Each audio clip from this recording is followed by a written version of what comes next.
नमस्कार सभी को। तो देखिए यहाँ पर हम लोग चौथा अपना वीडियो लेके आए हैं जो इंडियन इकोनॉमी का होगा और इसमें हम लोग जो टॉपिक डिस्कस करेंगे वो पॉवर्टी एंड एम्प्लॉयमेंट डिस्कस करेंगे। बहुत ही इंपॉर्टेंट टॉपिक है और इसके क्वेश्चंस कोई भी कॉम्पिटिटिव एग्जाम में ज़रूर पूछे जाते हैं। तो 60 एमसीक्यूज होंगे, इसमें कुछ करंट इकोनॉमी से भी रिलेटेड है, तो आपका पूरा कॉन्सेप्ट और जो भी इसमें दिक्कतें हैं वो क्लियर हो जाएंगी। तो पहले क्वेश्चन में कहा गया in which year United Nation adopted a definition of absolute poverty. तो देखिए यूएनओ ने जो एब्सोल्यूट पावर्टी की डेफिनेशन अडॉप्ट करी थी ये किस ईयर करी थी, ये आपको यहाँ पर बताना है। तो ये 1995 में करी थी। बी ऑप्शन इसमें बिल्कुल सही है। एब्सोल्यूट पावर्टी क्या होती है? जहाँ पर जो भी पर्सन होता है वो अपनी बेसिक नीड्स को फुलफिल नहीं कर पाता है, तो ऐसी कंडीशन को क्या कहा जाता है? एब्सोल्यूट पावर्टी कहा जाता है।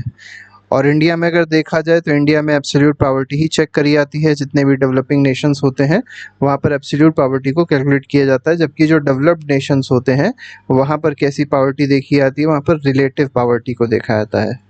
ठीक है, तो दो तरीके की पावर्टी आप फिलहाल याद रखिएगा। Which of the following method has been use to estimate poverty in India. तो पावर्टी को एस्टिमेट करने के लिए इंडिया में कौन कौन से मेथड यूज़ करे जाते हैं? तो हेड काउंट रेशियो यूज़ किया जाता है, बिल्कुल ठीक है। कैलोरी इनटेक यूज़ किया जाता है, बिल्कुल सही है। House hold consumption expenditure use किया जाता है, ये भी सही है। पावर्टी को एस्टिमेट करने के लिए पर कैपिटा इनकम नहीं देखी जाती, तो यहाँ पर 3 ऑप्शन सही है, 1, 2 और 3।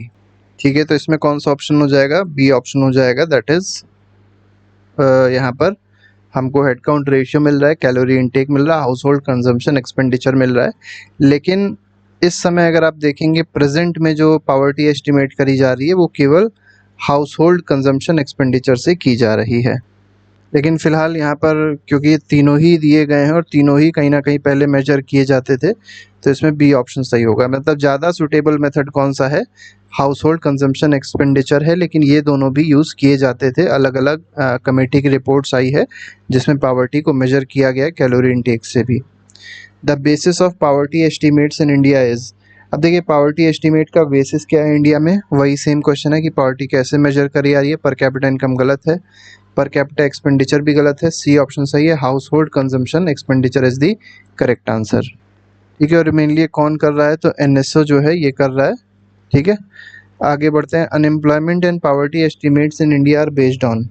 देखिए अनएम्प्लॉयमेंट और जो आपका पावर्टी है एस्टिमेट्स, ये किस पे बेस्ड होते हैं? तो पहला दिया गया है एनएसएसओ जो है या एनएसओ जो है हाउस होल्ड कंजम्पशन एक्सपेंडिचर सर्वे, बिल्कुल सही है। तो एनएसओ अब ये हो गया है। पहले एनएसओ अलग होता था, सीएसओ अलग होता था, लेकिन अब क्या हो गया? एनएसओ अकेला एक संस्था बन गया है। तो consumption based expenditure, the house hold consumption expenditure पे बेस्ड होता है ये। Basis of determining poverty in India, तो पावर्टी को डिटरमाइन करने का जो बेसिस है वो क्या है? कंजम्पशन डेटा है, भी हम लोग ने देखा कितना कंजम्पशन हो रहा है household. Which method is not use to decide poverty line. तो कौन सा ऐसा मेथड है जिसको पावर्टी लाइन डिसाइड करने के लिए यूज़ नहीं किया जाता है, ये आपको यहाँ पर बताना है। तो पावर्टी लाइन डिसाइड करने के लिए average per capita income use कर सकते हैं, कैलोरी भी यूज़ कर सकते हैं, हेड काउंट रेशियो भी यूज़ कर सकते हैं। लिटरेसी को यूज़ नहीं किया जाता है पावर्टी लाइन को कैलकुलेट करने के लिए। यहाँ पर पावर्टी नहीं, पावर्टी लाइन दी गई, याद रखिएगा। Which of the following committees recommended poverty line based on nutritional requirement exclusively? अब देखिए न्यूट्रिशनल रिक्वायरमेंट के बारे में जिसने केवल बात करी है, ये आपको बताना है कौन है। तो ये जो अलग कमेटी थी इसने न्यूट्रिशनल रिक्वायरमेंट के बारे में बात करी थी एक्सक्लूसिवली, और इन्होंने क्या कहा था कि रूरल एरियाज़ में जो एवरेज कैलोरी इनटेक होना चाहिए पर पर्सन पर डे का वो 2400 कैलोरी का होना चाहिए, और अर्बन एरियाज़ में कितना होना चाहिए? 2100 calories per person per day होना चाहिए। ठीक है, तो वाई के अलग कमेटी थी ये। नेक्स्ट पे आते हैं, क्वेश्चन नंबर 8 में कहा गया according to planning commission how many average daily calories per person define the poverty line in urban areas. देखिए प्लानिंग कमीशन के हिसाब से देखें या जो कमेटी अभी बताई थी उसके हिसाब से देखें, अलग कमेटी के हिसाब से, तो अर्बन एरिया में जो पर पर्सन पर मतलब डेली कैलोरी होनी चाहिए 2100 की। Which one of the following per capita calorie intake recommended to determine poverty in rural areas. Rural areas में कितनी होनी चाहिए? 2400 कैलोरी पर डे मिलना चाहिए। उससे कम अगर मिल रहा है तो इसका मतलब वो पावर्टी में आ जाएगा person. Poverty in India has been defined in terms of. तो पावर्टी को कैसे डिफाइन किया गया है इंडिया में, ये आपको यहाँ पर बताना है। तो कैलोरी इनटेक से डिफाइन किया गया था। ठीक है, और ये कौन सी कमेटी, वाई के अलग कमेटी में ऐसा हुआ था। यहाँ पर देखिए, person belong below the poverty line in India classified as such based on whether. अब देखिए किस बेसिस पे क्लासिफाई किया गया है, they are entitled to minimum prescribe food basket, यही बिल्कुल सही हो जाएगा। ठीक है, तो ए ऑप्शन इसमें सही है। The government of India constituted a committee to set new standards for the estimation of population living below poverty line। तो poverty line को estimate करने के लिए एक और नया बनाया गया था। ये जो बनाया गया था, किसके नाम पे बनाया गया था, तो सुरेश तेंदुलकर जी के नाम पे बनाई गई थी एक कमेटी, ये चेयरमैन थे इसके। ठीक है, आगे बढ़ते हैं, अगले क्वेश्चन पे आते हैं। और इन्होंने दो बातें बताई थी, उसको भी थोड़ा सा समझ लेंगे तो अच्छा रहेगा। इन्होंने बताया था रूरल एरिया में जो पर मतलब इनकम होनी चाहिए मंथली, वो कितनी होनी चाहिए, 816 रुपये होनी चाहिए। और अर्बन एरिया में जो इनकम होनी चाहिए पर पर्सन, वो कितनी होनी चाहिए, 1000 रुपीज़ होनी चाहिए। तो ये दोनों वैल्यूज़ याद रखिएगा, इतने रुपए की इनकम होनी चाहिए, मंथली है ये। ठीक है, अगर इससे कम कोई पा रहा है, ठीक है, तो वो क्या आ जाएगा, वो पॉवर्टी में कंसीडर किया जाएगा। ये सुरेश तेंदुलकर की कमेटी जो 2011 में बनी थी, उसमें ये चीज़ बताई गई थी बात। In given year in India, official poverty lines are higher in some states than in others। देखिए क्या होता है कि कई स्टेट्स में जो पावर्टी लाइन होती है वो थोड़ी सी ऊपर होती है। क्यों? क्योंकि वहाँ पर प्राइस लेवल जो है वो चेंज करता है स्टेट टू स्टेट। आगे बढ़ते हैं, क्वेश्चन नंबर 13 के बाद 14 पे आएंगे। देखिए इसमें क्या कहा गया है, तो इसमें बी ऑप्शन सही हो जाएगा फिलहाल। 14 में कहा गया, according to planning commission of India, जो नीति आयोग हो गया, which of the following correct for poverty line. तो पावर्टी लाइन के बारे में कौन सी बात यहाँ पर सही है, ये आपको यहाँ पर बताना है। तो नीति आयोग जो उस समय था, तो वहाँ पर प्लानिंग कमीशन ने जो 2011-12 में तेंदुलकर कमेटी बनाई थी, उस हिसाब से अगर देखा जाए तो पावर्टी लाइन जो थी 816 और 1000 रुपये की बनाई थी। अब 816 का मतलब क्या हो जाएगा, रूरल एरिया में 26 पर कैपिटा, ठीक है, ये होना चाहिए। और अर्बन एरिया में 1000 रुपये का था, इसका मतलब 32 per capita per day in urban area. तो ये दोनों बिल्कुल सही है, तो 2 और 3 सही हो जाएगा यहाँ पर, तो C option is correct. Who has determined the poverty line of ₹32 per day. देखिए यहाँ पर बात करी गई 32 है किसकी, रूरल एरिया की, और 47 किसकी है, अर्बन एरिया की। तो सुरेश तेंदुलकर तो नहीं हो सकते हैं, क्योंकि इन्होंने दूसरी चीज़ बताई थी। इन्होंने, आपने देखा था, देखिए आप दो याद रखिएगा, सुरेश तेंदुलकर ने क्या बताया था, इन्होंने बताया 26 और 32 बताया। ठीक है, अब रंगराजन क्या बताएंगे, 32 बताएंगे और 47 बताएंगे। तो यहाँ पर बी ऑप्शन बिल्कुल सही है। आगे बढ़ते हैं, अगले क्वेश्चन पे आते हैं, question number 16, which of the following is measure of Lorentz curve. अब देखिए लॉरेंज कर्व जो है ये क्या मेजर करता है, इससे क्या पता चलता है, इससे मेनली हम लोग को इनइक्वालिटी ऑफ इनकम पता चलती है कि कितने परसेंट लोगों के पास कितनी परसेंट वेल्थ है कंट्री की, उन दोनों के बीच में एक कर्व बनाया जाता है। ठीक है, तो उससे हम लोग को पता चल जाता है। ये मेनली 1905 में कॉन्सेप्ट इन्होंने दिया था लॉरेंज कर्व का। आगे बढ़ते हैं, measures of distribution of income. देखिए यहाँ पर पूछा गया कौन सा ऐसा है जो डिस्ट्रीब्यूशन ऑफ इनकम को मेजर कर रहा है, ये लॉरेंज कर्व है। ठीक है, अब देखिए लॉरेंज कर्व में एक और चीज़ आ जाती है जिसको कहते हैं गिनी कोफिशिएंट। गिनी कोफिशिएंट आता है, तो आपसे पूछा जाता है गिनी कोफिशिएंट जो है ये भी किससे रिलेटेड है, तो ये भी डिस्ट्रीब्यूशन ऑफ इनकम से रिलेटेड है। कुछ इस तरीके का एक कर्व बनता है, ये जो है ये तो एक आइडियल कंडीशन होगी, और ये जो है लॉरेंज कर्व है। अब ये कर्व जितना ज़्यादा दूर जाएगा, इसका मतलब ये है कि वहाँ पर उतनी ही ज़्यादा इनइक्वालिटी है। मतलब ये ए हो गया, ये बी हो गया, ये सी हो गया। तो सबसे ज़्यादा इनइक्वालिटी ऑफ इनकम कहाँ पर है, ए में, और सबसे कम कहाँ पर है, सी में। मतलब सबसे ज़्यादा जो है वो सी में है, और सबसे कम कहाँ पर है, ए में है।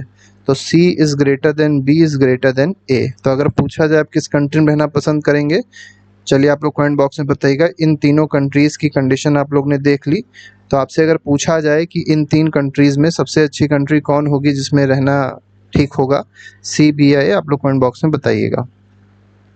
The idea of cultural poverty. अब देखिए कल्चरल पावर्टी का आइडिया किसने दिया था, तो ये ऑस्कर लेविस ने दिया था। ए ऑप्शन बिल्कुल सही है। विशियस साइकिल ऑफ पावर्टी, इसका मतलब क्या है कि अगर कोई पावर्टी में जाता है फिर उसके बच्चे पावर्टी में जाते हैं, फिर मतलब पूरा खानदान पावर्टी में ही घूमता रहता है। ये किसने बताया था? ये नरकसे ने बताया था, तो बी ऑप्शन सही है। The cyclic poor are those, अब देखिए साइक्लिक पुअर कौन होते हैं ये पूछा गया है आपसे। तो cyclic poor who always remains poor, गलत। Who continuously shuffle between being poor and non poor, ये भी गलत है। Who mostly remain non poor but sometimes they become poor, ठीक है। तो मेनली साइक्लिक पावर्टी क्या होती है कि ये साइक्लिक पुअर ऐसे लोग होते हैं जो कुछ समय के लिए हो सकता है नॉन पुअर हो, फिर बाद में पुअर हो जाएं, ठीक है। अभी एम्प्लॉयमेंट के बारे में बात हो रही है, साइक्लिक एम्प्लॉयमेंट अनएम्प्लॉयमेंट रहेगी इनके पास में।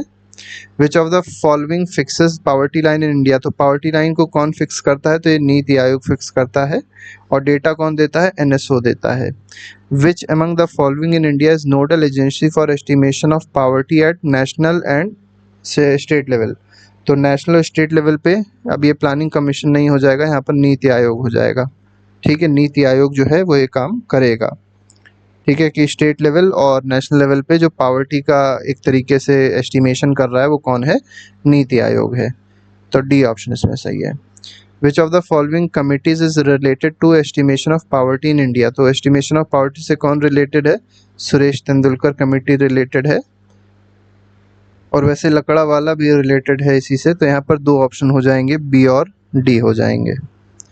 आगे बढ़ते हैं, क्वेश्चन नंबर 24 पे आते हैं। Which among the following committee recommendation are use for estimating the poverty in India, देखिए पावर्टी को एस्टिमेट करने के लिए किस कमेटी के रिकमेंडेशन को माना जाता है? तो ये मेनली लकड़ा वाला कमेटी है, इसको माना जाता है।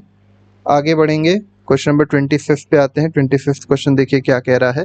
अब लेकिन इसमें देखा जाए तो अब रिकमेंडेशन इस समय अगर पूछेगी तो लकड़ा वाला कमेटी नहीं आएगा, उसमें मेनली नीति आयोग या आपसे कहा जा सकता है जो भी एक कमेटी बनी थी नीति आयोग की लास्ट में 2015 में, उसको माना जाता है, ठीक है। तो ये तो पुराना क्वेश्चन था इसलिए लकड़ा वाला इसमें सही था।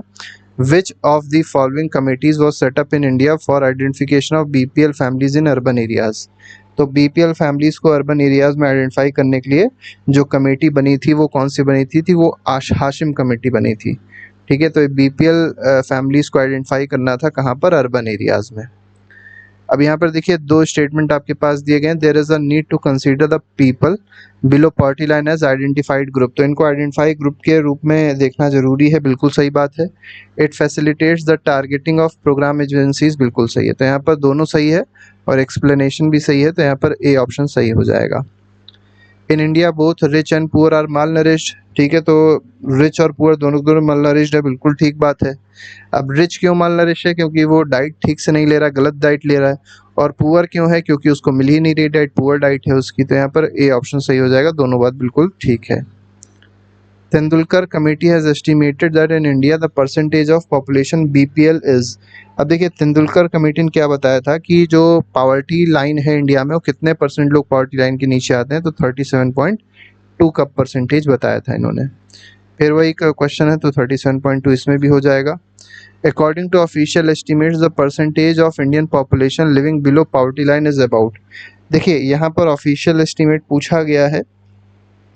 अब ये जो ऑफिशियल एस्टिमेट है ये बहुत पहले का पूछा गया है, मतलब अब ये आज का तो कुछ और ही होगा। इस समय का अगर देखा जाए तो अप्रॉक्सीमेटली 15% है, लेकिन इस क्वेश्चन को फिलहाल हम हटाएंगे क्योंकि ये पहले का है। अब देखिए India's rank in global hunger index in 2025, तो ग्लोबल हंगर इंडेक्स हर साल आता है, इसमें इंडिया की रैंक क्या है? 111 है, तो बी ऑप्शन सही है। Which of the following indicator used by IFPRI to compute global hunger index, अब देखिए ग्लोबल हंगर इंडेक्स को कैलकुलेट करने के लिए कौन कौन से यहाँ पर जो मेथड्स हैं यूज़ किए जाते हैं, कौन कौन से इंडिकेटर्स यूज़ किए जाते हैं? तो अंडर नरिशमेंट बिल्कुल यूज़ किया जाता है, माल नरिशमेंट होएगा, चाइल्ड स्टंटिंग भी यूज़ किया जाता है, ठीक है, चाइल्ड मोर्टेलिटी भी यूज़ किया जाता है, तो तीनों सही हैं, तो सी ऑप्शन सही है, ठीक है। वेस्टिंग भी यूज़ किया जाता है, चाइल्ड वेस्टिंग भी। Bihar is backward state of the country, बिल्कुल सही बात है। It is characterized by regional disparities in level of development, तो रीजनल डिस्पैरिटीज़ यहाँ पर देखने को मिलती है, क्या ये बात सही है? तो ये बात भी बिल्कुल सही है, इसमें कुछ गलत नहीं है। और इसी वजह से जो बिहार है वो बैकवर्ड स्टेट है, ये चीज़ बिल्कुल नहीं कह सकते। बात तो सही है लेकिन एक्सप्लेनेशन ही सही नहीं है, ठीक है। तो यहाँ पर बी ऑप्शन हो जाएगा, नॉट द करेक्ट एक्सप्लेनेशन। और भी कई सारे कारण हैं, मेन कारण ये नहीं है इसका, गरीब होने का। विच of the following state has minimum percentage of population below poverty line. अब देखिए पॉवर्टी लाइन के नीचे सबसे ज़्यादा जो पॉपुलेशन है वो तो बिहार में है, लेकिन आपसे पूछा गया सबसे कम पॉपुलेशन जो पॉवर्टी लाइन के बिलो है वो कौन से स्टेट में लाई करती है, तो ये हिमाचल प्रदेश में लाई करती है। C option is correct. Madhya Pradesh is called Ethiopia of India, बिल्कुल सही बात है, मध्य प्रदेश को इथोपिया कहा जाता है इंडिया का। अब देखिए इसके पीछे जो रीज़न दिया गया है वो भी बहुत ज़्यादा इंपॉर्टेंट रीज़न है। Madhya Pradesh it hallmarks are excessive infantile mortality and malnutrition। मतलब कहने का मतलब यह है कि इथोपिया में malnutrition बहुत ज़्यादा है और इन्फेंट मोर्टेलिटी रेट बहुत ज़्यादा है, ठीक है, इसी वजह से इसको इथोपिया कहा जाता था। बिल्कुल बात सही है, तो इसमें ए ऑप्शन बिल्कुल सही हो जाएगा। Which of the following method is method to eradicate poverty. Poverty को इरेडिकेट करने के लिए कौन सा मेथड यूज़ किया जा सकता है, तो मोर इन्वेस्टमेंट इन प्रोडक्टिव एक्टिविटीज़, बिल्कुल ठीक। सेविंग्स को इंक्रीज किया जाए, बिल्कुल सही। पॉपुलेशन, बिल्कुल सही है, ऑल ऑफ दी अबव हो जाएगा इसमें। Presently there is no clear picture of extent of poverty in India. ठीक है, तो कितनी एक्सटेंट है पावर्टी की, इसके बारे में कोई क्लियर पिक्चर अभी भी भारत में देखने को नहीं मिलती है। क्या बात सही है? बिल्कुल सही है। There have been major shift in strategy of poverty eradication programme, बिल्कुल सही बात है कि यहाँ पर इंडिया में अगर देखा जाए तो मेजर शिफ्ट हुए हैं पॉवर्टी इरेडिकेशन के लिए, ये बात बिल्कुल सही है। लेकिन इस वजह से क्लियर पिक्चर नहीं मिलती है, ये गलत है। तो यहाँ पर क्या हो जाएगा, बी ऑप्शन हो जाएगा। Assertion reason is correct but explanation is not correct. 38 पे आते हैं। Consider the following statement. PDS के बारे में आपको कुछ बात बताई गई है, बताना है कौन सा स्टेटमेंट यहाँ पर सही है। The main objective was to provide essential commodities at subsidize rate, बिल्कुल सही बात है। Started as price support programme के रूप में स्टार्ट किया गया था, ये भी सही है। फूड सब्सिडीज प्रोवाइडेड बाय, नहीं, सेंट्रल गवर्नमेंट प्रोवाइड करती है, तो बी ऑप्शन बिल्कुल सही हो जाएगा। The PDS is aimed at, तो पीडीएस का काम क्या है, पीडीएस का एम क्या है, ये आपको यहाँ पर बताना है। Providing food security to poor, ठीक है। Preventing holding and black marketing, ठीक है। Preventing the over charging by traders, ये भी सही है। तो इसमें क्या हो जाएगा, ऑल ऑफ दी अबव हो जाएगा। Which of the following programme was meant for eradication of poverty in India. अब पावर्टी को ख़त्म करने के लिए कौन कौन से प्रोग्राम है पर इंडिया में बनाए गए थे, तो आईआरडीपी बनाया गया था, इंटीग्रेटेड रूरल डेवलपमेंट प्रोग्राम इसको कहते हैं। ट्राइसम बनाया गया था, ये भी सही है। ट्राइसम में मेनली क्या है, ट्रेनिंग दी गई थी रूरल यूथ को सेल्फ एम्प्लॉयमेंट के लिए। एनआरईपी बनाया गया था, रूरल एम्प्लॉयमेंट प्रोग्राम है। तो ये तीनों सही हो जाएंगे, तो D option is correct. Multi dimensional poverty में क्या क्या आता है, तो हेल्थ, एजुकेशन, लिविंग स्टैंडर्ड्स, तीनों को ही देखा जाता है, ठीक है। तो यहाँ पर 1 2 3 सही हो जाएगा, तो ऑप्शन ही नहीं है कोई, है डी ऑप्शन है, ठीक है। Which of the following indices is most suitable to access the intensity of poverty in India. तो पावर्टी की इंटेंसिटी को मेजर करने के लिए जो सबसे इम्पोर्टेंट इंडेक्स हो सकता है वो क्या हो सकता है, तो मल्टी डायमेंशनल पावर्टी इंडेक्स हो जाएगा, क्योंकि इसमें हेल्थ भी देख रहे हैं, एजुकेशन भी देख रहे हैं और लिविंग स्टैंडर्ड भी देखी जा रही है। The multi dimensional poverty index developed by Oxford, OPHI develop करता है, यूएनडीपी डेवलप करता है। Support covers which of the following, तो ये कौन कौन सी चीज़ों को कवर कर रहा है आपको यहाँ पर बताना है। तो deprivation of education, health assets, ठीक है, हेल्थ हो गया, एसेट्स हो गया, सर्विसेज, ये बिल्कुल सही है। परचेजिंग पावर को नहीं देखता, एक्सटेंट ऑफ बजट डेफिसिट ये भी नहीं देखता, तो ओनली 1 इसमें सही हो जाएगा, केवल ये 1 को ही देख रहा है। According to HDR rank of India is, देखिए HDR जो ह्यूमन डेवलपमेंट इंडेक्स होता है, तो उसमें इंडिया की रैंक क्या है, तो 130 है। इस बार 2025 की बात हो रही है, तो 130 रैंक पे है, बड़ी ख़राब रैंक है इंडिया की। To know whether the rich are getting richer and poor are getting poorer, it is necessary to compare. अब देखिए अगर हमको ये जानना है कि जो रिच है वो रिच हो रहे हैं, पुअर जो है पुअर हो रहे हैं, तो क्या चीज़ कंपेयर करने की ज़रूरत है, होल सेल प्राइस इंडेक्स नहीं, distribution of income of identical set of income recipients in different period of time, बिल्कुल सही बात है। डिस्ट्रीब्यूशन ऑफ इनकम को देखने की ज़रूरत है कि कहीं ऐसा तो नहीं कंसंट्रेशन ऑफ वेल्थ हुआ जा रहा है। Which of the following is not responsible for poverty, तो पावर्टी के लिए क्या रिस्पॉन्सिबल नहीं है। इनएडुकेट ग्रोथ रेट रिस्पॉन्सिबल है, देखिए क्या रिस्पॉन्सिबल नहीं है पूछा गया ना, तो इनएडिक्वेट ग्रोथ रेट ठीक, high growth rate of population ठीक है, इंक्रीजिंग रेट ऑफ इन्वेस्टमेंट से पावर्टी नहीं होगी, ठीक है। तो यहाँ पर ये सही हो जाएगा, D option. Which of the following is not considered a social indicator of poverty. अब इसमें से पूछा गया कौन सा सोशल इंडिकेटर पावर्टी का नहीं होता है, तो मीन्स ऑफ ट्रांसपोर्ट ये तो इंफ्रास्ट्रक्चर वाली चीज़ हो जाएगी, सोशल इंडिकेटर तो ही ना होगा ये। सोशल इंडिकेटर में आपका लिटरेसी लेवल हो जाएगा, हेल्थ केयर हो जाएगा, जॉब अपॉर्चुनिटीज़ हो जाएगी। Aim of the differentiated interest scheme was to provide concessional loans to. अब देखिए डिफरेंशियल इंटरेस्ट स्कीम स्टार्ट की गई थी, तो मेनली लोन प्रोवाइड किया गया था वीकर सेक्शन ऑफ सोसाइटी को, और मेनली आज भी अगर आप देखेंगे जैसे मुद्रा स्कीम है, ठीक है, पीएम स्वनिधि है, निधि है, ठीक है, इसके बाद स्टैंड अप इंडिया है, स्टार्टअप इंडिया, बहुत सारी ऐसी स्कीम्स हैं जो इसी एम पे चलती है। Who among the following gave the idea of self-help group as effective tool for poverty alleviation? तो पावर्टी को एलिविएट करने के लिए, ख़त्म करने के लिए एक तरीके से सेल्फ हेल्प ग्रुप का आइडिया किसने दिया था, ये आपको यहाँ पर बताना है, ठीक है। तो सेल्फ हेल्प ग्रुप का जो आइडिया दिया है ये किसने दिया है, तो ये मोहम्मद यूनुस ने दिया था। तो यहाँ पर बी ऑप्शन बिल्कुल सही हो जाएगा। और आपको पता होगा ये किस कंट्री से रिलेटेड हैं, तो आप इनकी कंट्री का नाम बताइएगा। और इन्होंने ग्रामीण बैंक की भी स्थापना करी थी उस कंट्री में, ग्रामीण बैंक की, जो माइक्रो क्रेडिट प्रोवाइड कर रही थी लोगों को, छोटे छोटे लोन्स दे रही थी, जिससे लोगों ने सेल्फ हेल्प ग्रुप में अच्छा खासा मतलब अपने आप को रखा सेल्फ हेल्प ग्रुप में और डेवलपमेंट किया। The main feature of Indian social structure are. अब इंडियन सोशल स्ट्रक्चर के जो मेन फीचर्स हैं वो क्या क्या हैं, तो पहला ऑप्शन दिया गया एक्सेस पॉपुलेशन इन विलेजेस, बिल्कुल सही बात है। वेरियस रिलीजन, बिल्कुल सही बात है। कास्ट वेरियस है, बिल्कुल सही। सोशल स्ट्रक्चर में अगर आप देखेंगे पावर्टी, अब पावर्टी दिया तो गया है, पावर्टी भी है, बात तो सही है, लेकिन फीचर्स क्योंकि पूछा गया है तो हम लोग इसको नेगेटिव उसमें ना बताएं तो ज़्यादा अच्छा रहेगा। अब क्योंकि ऑप्शन में अगर चारों होते तो चारों लगा देते, लेकिन ऑप्शन में केवल 1 2 3 ही लगाएंगे तो ज़्यादा बेटर रहेगा, ठीक है। तो ये मेनली सोशल स्ट्रक्चर है। अब यहाँ पर जो पावर्टी होता है ये इकोनॉमिक स्ट्रक्चर में मेनली आ जाता है, तो यहाँ पर ए ऑप्शन को ज़्यादा सही माना जाएगा। With reference to Indian economy after 1991 economic liberalization, consider the following statements। तो 1991 में LPG रिफॉर्म्स हुए थे। अब उससे रिलेटेड आपको बताना है कौन सी बात यहाँ पर सही है। तो वर्कर प्रोडक्टिविटी इंक्रीज्ड पहला दिया गया in urban areas while it decrease in rural, गलत है। The percentage share of rural increase नहीं हुआ था, डिक्रीज हो गया था। In rural areas the growth in non farm economy increase, बिल्कुल सही बात है, ठीक है। Growth rate in rural employment decreased, ये भी बात बिल्कुल सही है। तो इसमें 3 और 4 सही है, तो बी ऑप्शन इसमें बिल्कुल सही हो जाएगा, ठीक है, बी ऑप्शन इसमें सही है। आगे बढ़ेंगे, अगला क्वेश्चन देखेंगे। अगला क्वेश्चन 52 है, the unemployment problem leads to poverty because. अब देखिए अनएम्प्लॉयमेंट से पावर्टी क्यों होती है, पूछा गया आपसे। तो people living below poverty line increase, ये बात बिल्कुल सही है। अब देखिए अनएम्प्लॉयमेंट होगा तो क्या होगा, पावर्टी लाइन के लोग नीचे पहुंच जाएंगे, ठीक है। जब पैसा ही नहीं मिलेगा तो कैसे कंजम्पशन करेंगे, कैसे चीज़ों को खरीदेंगे, कैसे बेसिक नीड्स को फुलफिल करेंगे, यही मेन इसका रीज़न है।